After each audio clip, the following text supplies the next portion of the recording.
Boom or bust. Mark Rogers TV on the 2013 Anaheim Angels. Of course, this roster is loaded with star power, and they are primed to win a championship on the surface, but do they have the right mix, and do they have enough pitching? Let's look at the pluses. They are obvious. The best outfield in baseball. Forget the Atlanta Braves with those athletes. Look at the production in Anaheim with Josh Hamilton, 43 home runs, 128 RBI. Peter Pujols, who's got center field to himself this season with Mike Trout moving off of center field despite having center field type talent. And of course we know that Mike Trout turned in one of the historic rookie seasons in Major League history. This outfield is not only loaded offensively, but brings the defense as well, to the point where Peter Pujols actually said during spring training, there's not going to be a ball hit the grass in the outfield this season. That could be a bit of a stretch. The offense is elsewhere as well, with Albert Pujols at first base, and after getting off to a slow start in his first American League season, Pujols put up Pujols-type numbers in the second half and beyond. He was red hot. And you got Trumbo, one of the emerging power hitters in baseball, 32 home runs at DH. Howie Kendrick is a guy to keep your eye on. He's been in the big leagues for 5 or 6 years now. Usually hits 285 to 290. But with that sweet stroke, Dusty Baker once said of Howie Kendrick, he's going to win a batting title.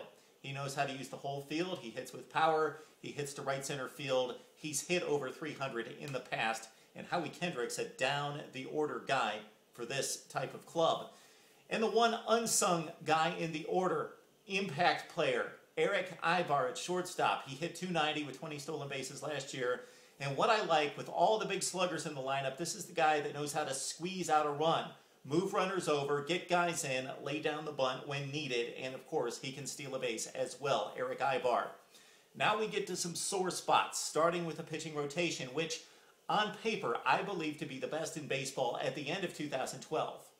But that was before the loss of Dan Herron, Zach Greinke to the Dodgers, and also losing Ervin Santana to the Royals. So those guys move on, and we understand that Herron had an off season, and so did Santana. But Greinke's a huge loss, and even Santana and Herron, they had sub-marginal seasons for them last season, but they certainly can bounce back.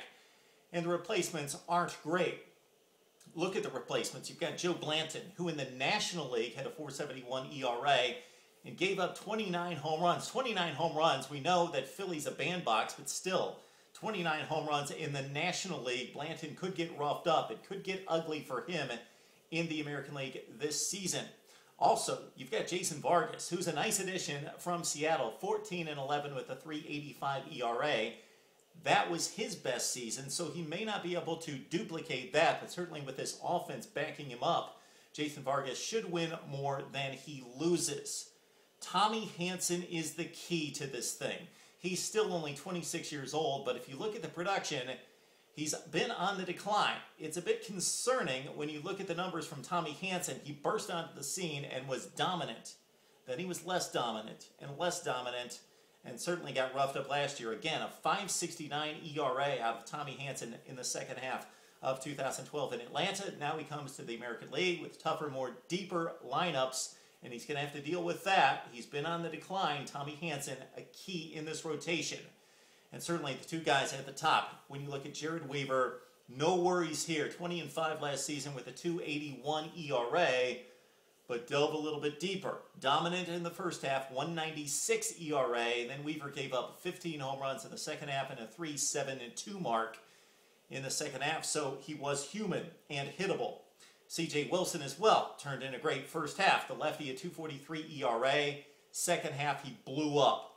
5.54 ERA. Again, not a huge concern because C.J. Wilson has a track record. He's been a winning pitcher in the American League for a number of years. He should bounce back.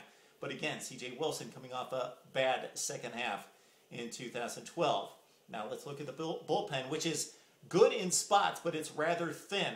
Kevin Jepsen is a quality right-hander, but the lefties come from a matchup guy in Scott Downs, who's one of the better matchup lefties in baseball.